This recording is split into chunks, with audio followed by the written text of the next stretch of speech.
Hello, this is National Chess Master Rats at chess.com. I'm continuing my video series of our team match between my video lessons group and CARPE DIEM, and we're now leading 39 to 14. And four more results just came in over the last 24 hours, completed results, and E2 E4 1-0 has won both his games. Let's have a look at them. Uh, 1 second, there we go. Okay. So this is kind of a way to avoid a lot of the Benoni formations, maybe the Pinko Gambit. It shouldn't pose black any problems. Black has numerous methods to equalize. But I think both sides come out pretty fair over out of the opening.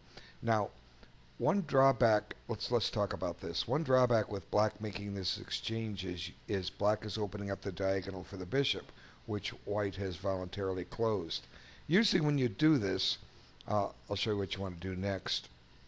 At some point you want to play d5. And the purpose of this is that if pawn takes, white is settled with an isolated queen pawn. And white will have free development in compensation for that, but at some point this is what black wants to strive for. And this does finally happen a little later and with another twist to it. After d5, black or white could play b3, and if black captures on c4 and white recaptures on c4 with his pawn, white has the so-called hanging pawn, something that comes up a lot with colors reversed in the Tartakower version of the Queen's Gambit Declined. That we'll talk about those because that's what's actually going to happen. We'll talk about that a little more when we get there. But both sides are developing their pieces, and okay, so he breaks the pin, doesn't like the pin, develops a rook. Now here I think white misfires slightly. I mean, it's nice to get rid of that bishop, at least drive it off the diagonal, but you're putting your knight on the side of the board. Where's it going next? Well, it's going back where it came from. Okay, so black just saves his bishop. And the other alternative would be develop the queen. Then if knight takes, queen takes, you're giving up the bishop pair, but you're getting development for it. Black would then have a slight lead in development while white's busy chasing the bishop. But anyway, this is fine coming back. And now black puts a knight on the side of the board, but this at least has a threat. We're threatening to win a pawn. Okay, so white protects, and black pushes a pawn. His idea was to redeploy the knight to b7, but I'm not exactly sure where this knight's going to go, but you'll see it does prove to be a useful spot for it a little bit. Now white comes back, admits that the knight didn't belong there in the first place. And I suppose if black wanted, black could play bishop f5 and see if white wants to repeat the position, call the game a draw, because it's pretty even. Unless you're playing for a win, then you want to keep moving. Now black prepares d5, but he's going to do it with a loss of tempo because his bishop took 2 moves to get there. But then white's or not the bishop, the pawn. White's been moving pieces around a little bit. This bishop has gone to d3, back to e2, now it's back on d3.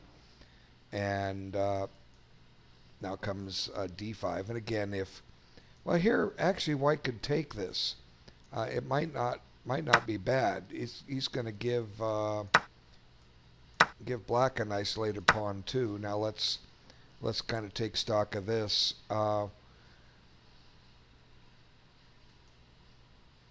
D4 and D5 are your isolated pawns. The black knight has D6 as a maneuvering square, and it could land on E4. That's a decent square. At the same time, the white knight can go to E5.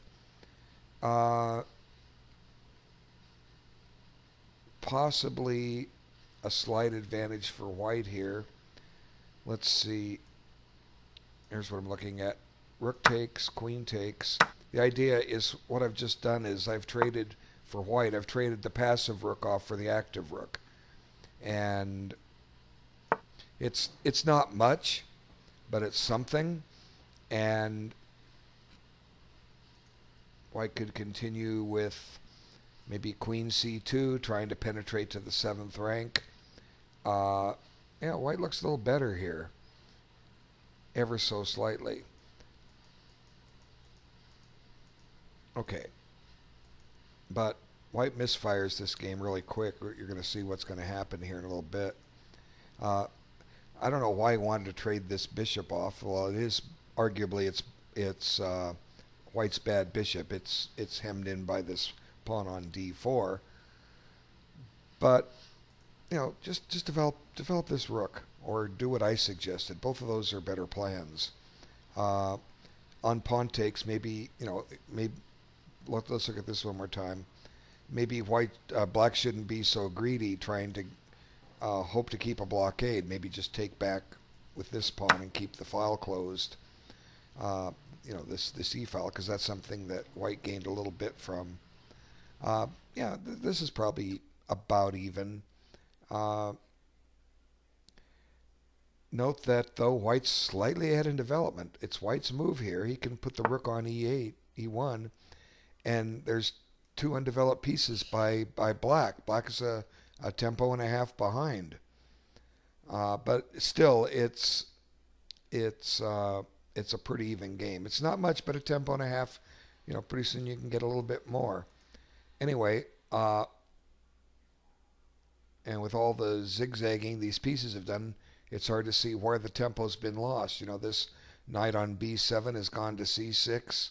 He stopped and played b3 and brought it back. The bishop's gone out to g5, got kicked, went back to f5, came back to d7. White's knight's gone to h4 and come back. The bishop's gone to d3, back to e2 and back to d3. Anyway, let's focus on what happened. Now Black takes and gives, and White chooses to get the hanging pawns. Now the hanging pawns, they're strong and they're weak. They control a lot of squares. And whoops, that's not what we want. Okay. They control a lot of squares. They can't be protected by a pawn. Now, the more pieces are on the board, the stronger they are. The fewer pieces there are on the board, the weaker they become. Maybe at some point, Black can generate a thrust of b5 or e5, the purpose being to, if one side or the other trades, the remaining hanging pawn is now isolated. If one of them pushes, a new outpost is achieved. A good example of the hanging pawns, if you go back to the World Championship match between Anatoly Karpov and Viktor Korchnoi in Murano of 1981, Game 1. Karpov took on the hanging pawns, and this slowly improved his position, and Korchnoi overlooked a tactical advance. One of the pawns can advance at the right moment, and all the pieces spring to life when you have the hanging pawns, and that's what happened. Anyway, as I said, whoops, I guess he goes back to a5. Back there to attack the pawn, trades the bishop, and here, this next move is where White misfires. White's got a perfectly satisfactory game. He sees d4 is under attack. Well, that can be covered in a lot of ways. This bishop can come back to b1. Might even be able to push it. It's something worth analyzing. But here, I often wonder when people trade knights for bishops if they follow this conception that overall the bishop's better than the knight. This isn't true. They're really pretty equal. There's only certain positions where the bishop will really dominate the knight, and that comes in an open position, or it comes in an ending where you have pawns on both sides of the board. And we've seen White already chase this bishop already. He's gone knight h4. Now it went back to d7. Now he's found a new path to annoy it, and now he decides to liquidate Black of that bishop. But really, this knight's posted very well. What's the point of getting rid of it? Uh, okay, let's give an example. Let's put this bishop back here. Now, suppose that defends this pawn. Suppose white takes. Okay, now we've got this really uh, powerful pawn on e5, hitting a weak square f6. Where's the knight going to go? He pretty much has to go to the back rank, probably g8 to have any hope of maneuvering, because then he can maybe go to e7 and possibly f5 or c6. But black's kind of cramped here, and the weakness on this pawn doesn't. I don't think it means as much. Look at this, knight e4. Okay, now this knight's threatening to sink in on d6. Now, did I miss something? Did I hang a pawn? Did I hang something on c4? I'm good at that. No, I didn't. Okay, so bishop b1. Knight takes. You get it. C4 is loose, but this knight takes priority. You put it on here on e8. White's still going to play knight e4, and I think White's doing fine. There's a threat to pin this bishop, and black's pretty cramped here. It's not winning by any means, but White's got the better position. So by what White does is White trades this bishop off, but in doing so, he's activating the black pieces. We never saw this queen doing anything for black. Now all of a sudden it is. Whoops. He didn't play bishop b1. Played knight takes d7. So now this queen is getting into play. And now there's a threat on this pawn. And White immediately commits a blunder, c5, and pawn takes, and suddenly there's pressure on d3. This bishop is pinned, and black just applies the heat. Now the threat is to win a piece, and White doesn't have enough defenders. Now White's going to lose a piece. So how could White have not seen this? Well, the answer is he's moving too quickly. Okay, years ago when I was playing correspondence chess, I was talking with friends that were also playing correspondence chess. We'd just be beside themselves when somebody would make a tactical blunder in a correspondence game. Because it was well known that everybody took their time. Everybody knew. You sat there and looked at this thing for your position for hours if need be. And now that the internet has come along and taken the post office out of the equation, everybody just plays a move as quickly as they can. Oh, let's try this move. Nobody's analyzing. And, it's your chess that's suffering. And I'm part of the old guard that wants to keep the traditions of improvement alive. And, that's one of the reasons for this video series. Hopefully everybody sees this and that played these games and can realize that they're not going to help their play by going quickly, because blunders like this shouldn't happen in correspondence chess. Correspondence chess, your level of play is going to go up to 200 rating points, maybe more. So is your opponent. You're going to not make the silly mistakes that cost you when you play a real live face-to-face game, and your chess is going to get better. So White brought this on himself. He's obviously bishop hungry, because there's no other logic to take this bishop, which isn't doing anything for black. What is this bishop doing for black? It's not doing anything. And this knight is very nicely posted. So just bishop b1 and make black prove something here. Would have been a great move. And then, or wait, let's back this up. Get the right. Whoop, going the wrong way. So I was suggesting bishop b1. Even knight e2 has potential, and you're trying to redeploy this knight somewhere over to the king side to help out. Try to get the knight into e4 maybe. I mean, all kinds of things. White's got a little more territory. White shouldn't have a losing game in just a few moves.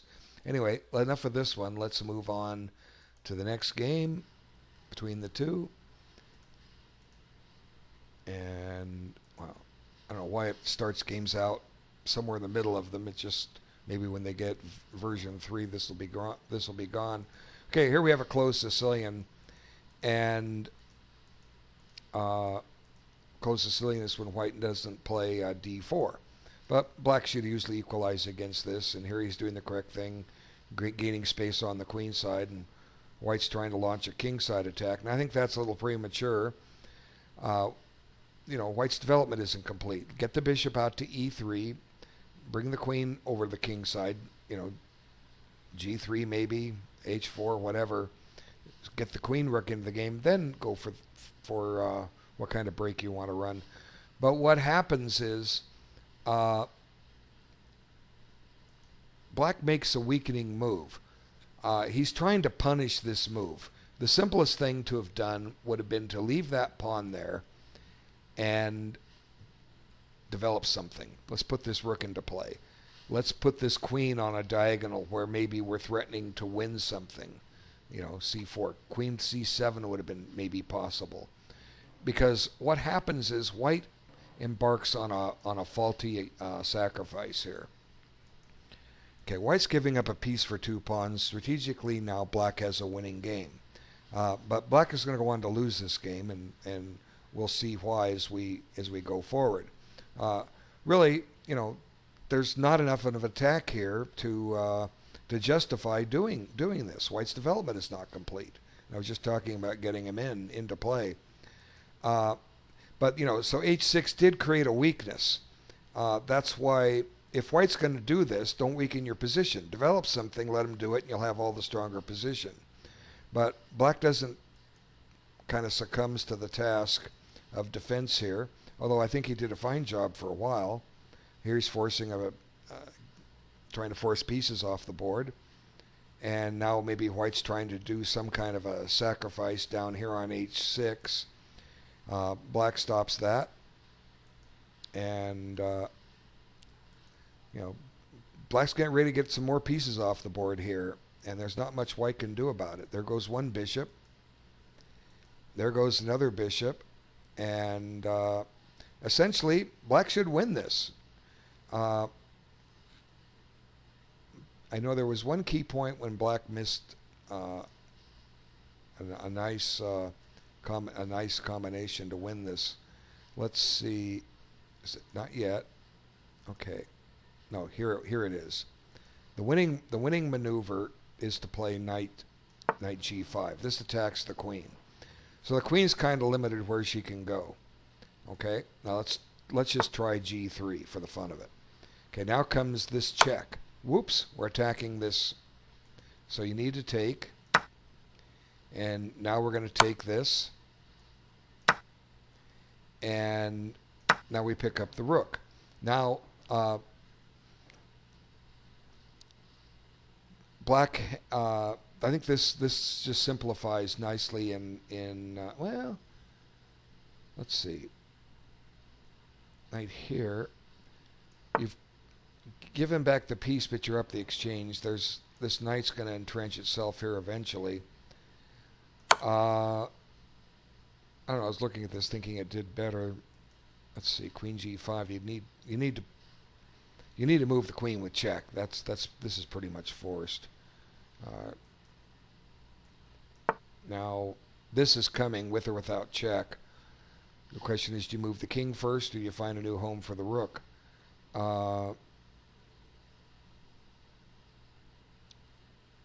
Rook G1 could be coming. It just seemed like, maybe I'm wrong. It seemed like this knight move was good. Let's see, knight check. Oh, we're doing it wrong. Pawn takes. That's right. You take this. Let's go this way. That's a big oops. Okay, now if queen takes, and you're coming up with a whole rook. I knew I was missing something. I remembered this line now when I was looking at it before I started the video. Okay, so this move just wins outright for black. Why didn't he find it? Well, he didn't analyze the position. I mean, if you have enough time, you have 3 days in a move. The match is only ended on the 6th day. Um, the game went 56 moves, so you're averaging 9 moves a day. If you both spent 3 days a move and nobody took vacation, the match would have lasted, let's see, 6 days per move times 56. Let's see, would have lasted close to a year. Right? 6 moves a day is only 5 moves in a month. Yeah, it would have lasted 11 months had you taken your time. And of course, some of these things wouldn't have come up. Anyway, Black missed the simple win and went for knight f7, I think. Let's see. Hopefully it'll bring back the... Yep, there it goes. And now the penetration to g6 is coming. But Black is still for choice here. But what's going to happen is he's right here. He's going to drop the exchange back. Now, how could this happen? How can you not see a knight g6 coming? It just boggles my mind how you so many one move blunders in correspondence chess. You have time to sit and look at it. So now White's not in as bad a shape as he once was, but still he's in bad shape because Black has an extra piece. Black has 2 knights against a rook. Now the one thing going for White is that White does have a material advantage if you count points. But Black has a positional advantage because the logic is the 2 pieces will eventually win a pawn, then another, then they'll force a pass pawn, and it'll go up the board unmolested, and White will have to give up material to stop it. But 2 knights, when you have a deficit of pawns, is a little tougher because they really have to run around the work hard to run around the board. So